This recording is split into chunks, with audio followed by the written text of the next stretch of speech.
Okay, yeah, I'm driver Doug. I'm on the 49 line from 4:30 p.m. to 1:30 a.m. Did anybody take the 49 to get here? Anybody? No? Oh. Well, so I did look at the new trolley coach. We have 7201. It's the brand new trolley. We're going to get 60 new trolleys at Potrero. And it does look like McDonald Playland inside. It's got those yellow stanchions like the hybrids. And the seats are singleton in the back, and they all face each other. So like you could have an encounter group or play cards. I doubt it. Go fish. But there is more standing room. There's 12 less seats, which has me a little worried. But I guess it's to, pack, stack, and rack the way Muni rides.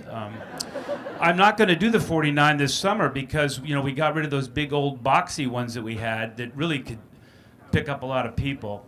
And I really enjoyed coming into Market and Van Ness and just clicking open all the doors and being able to take everybody at Market and Van Ness, but I know that's not always the case. And so I am a little concerned that the new trolleys have less seating, and I just hope that people are not left standing there at Van Ness and Market. Why the psychology of what goes on in the head of a Muni bus driver, and why are we the way that we are? And so a lot of it has nothing to do with you at all. It's the equipment. Now, you see Muni buses becoming like Fords, found on road dead, where they're not working. So that's an obvious problem with the Muni bus. But the thing that is insidious are the defects that you don't really tell, like the slow doors. Now, you know how when you try to push that green button in the back, the door barely opens and then shuts. It barely opens. And then other ones, you just touch it. Well, that's the same button dial that we have at the front. And think of having to push that every single stop. And that they're not all the same. Not all the buses are the same. And that's the thing that's like the scary movie. Even with the horn. Now, I realize I don't have a horn unless I do the Gayuga or the foghorn leghorn, which is not cool.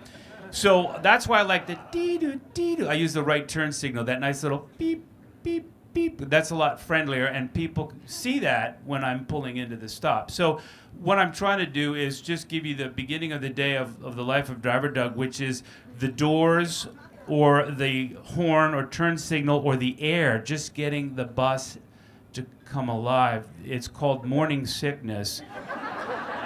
It's from the fog, the temperature extremes that we have. Well, it's all electrical equipment, and it has carbon buildup on it, so that there are like ghosts within the electrical equipment where you just can't understand why something that was working, the horn worked fine in the morning, now doesn't work, when I need it. So what I've learned is do not count on the horn, and it's probably not it's just leave enough space cushion. That's why we drive down the middle of the road. People ask, why do you drive down the middle of the road? It's to have the 4-foot space cushion for the car doors, the skaters, the cyclists. We're leaving that extra lane open all the time. And so, but the stress, what I'm trying to say is tears have come to my eyes before I even get to the gate in the morning because the air that won't build up. So I do the Dutch boy thing with the dike where that real nasty pop sound that scares that poor little Chihuahua will never be the same. We actually have to put our thumb up under where that pop noise is to build the air up in the morning sometimes because the vapor lock won't reset or whatever. And so what I'm saying is there's just so many different things that can go. So it's not that we have to break down or shut down or call the road crew. It's just the doors at every stop, or as you guys may experience, the fare box.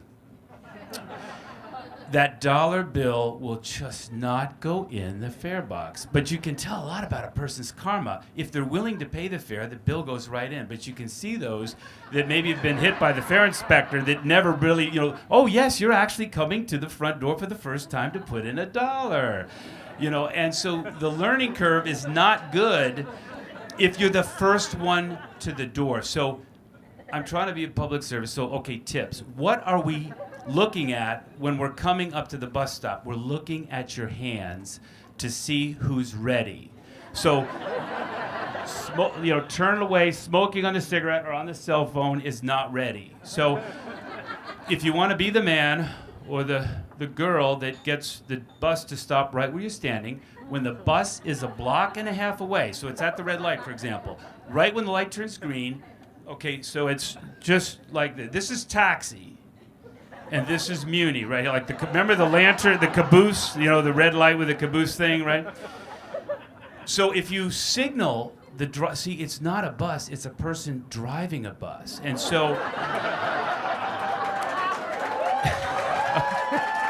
if you get most people are inattentive when the bus is coming. In fact, they don't even know is it a 14 or 49 or what the destination is, right? And so, because the questions I get asked, how far down do you go on my first date or after I get to know you for a while? Do you go all the way? I beg your pardon. This is a public place here.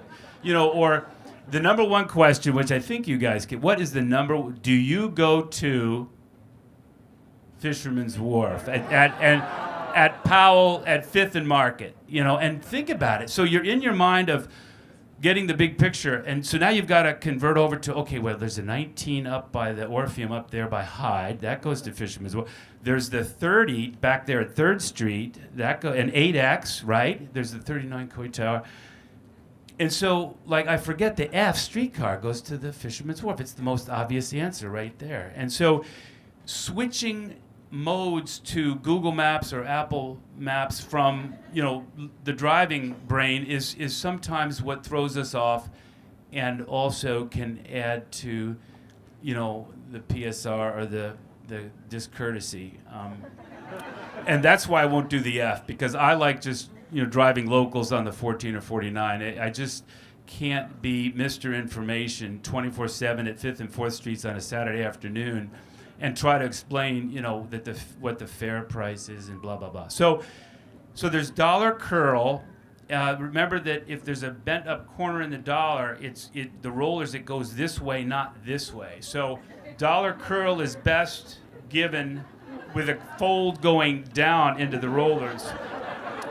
What were you doing when the thing said 2 minutes, right? That's when this dollar bill is no good. It's really wrinkled and old, so folding it lengthwise to thicken it. And I also learned from you guys that 2 bills go in together, but not on those fare boxes that have the really narrow slot. And so in the morning at pre-op, I'm going, oh boy, here's a fare box that, is going to be a problem. The doors are not opening right. That's going to be another problem. That means I have to lean over and open. That's why we don't open all the doors all the time, because of like you say, that the door problem where it's not a safety significant defect. It's not something that you should call the shop about, but it's just one of those things, So, all right, questions I get asked. So you're doing the caboose a block away, and if you notice on the red curb, there's stencils that says bus stop on the red curb. 80% of the time, that is where the front door is going to go. The shelter has nothing to do with where the bus is going to stop. Sitting in the shelter and waiting, because you see, once the front door gets even with you, it's over. It's too late. You know what I'm saying? Unless you know how to do a really good Homer Simpson dough, or it's hard to explain. There's the lost puppy or the wounded kitty and the plea bargain, like Annie in the movie Speed, where she's running to the bus and Sam does open the bus door for her. Where do we get an airplane? At the airport. Where do we get on a train? At the train station. Where do we take or get on a bus? At the bus stop. But you can be passenger of the day with me if you know how to stop the bus. So you get our attention a block and a half away. You're standing by the stencil where the bus stop thing is, and you're not on the curb.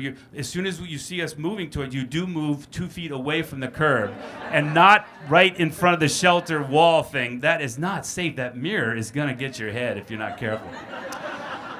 And so all right, so I guess we'll go to hand signs. Okay, so if this is the bus driver's hand signals as we pass each other. Okay, working overtime, making lots. That's not going to happen now. We have 14 new people on report, so overtime on weekends is the thing of the past. This means inspector's on the corner, he's taking your time. We can't be more than 1 minute ahead of schedule, but we only are on time 50% of the time. So, getting written up for being 2 minutes early, I mean, really, But yes, so that's inspector. If I'm coming up on Van Ness and I've got a short coach, a 40-footer, I'm full, There's 2 buses. There's another bus behind me. It's emptier. Can you see it? That's why we pull way up forward in the zone so that hopefully some people will see that there's a bus back there. What are some other hand? Well, okay, so in backing, which really hopefully you never do, you can give the hand signals up here like this, and then this is come a little bit more, and then stop. Right down here. And so those are some of the hand signs. Now, I want to just check to see how good you guys are at hand-eye coordination. So being a Muni bus driver requires, so when my hands come together, I want to just see if you guys can clap when the hands come together. See how good you are. Okay, that's pretty good. Wow. Oh, yeah. Oh, man, okay. Okay, see? Yes, you're on the front cover of the Examiner with another, okay, here, let's just try it again. Okay, I'll try to, okay, so, that's good.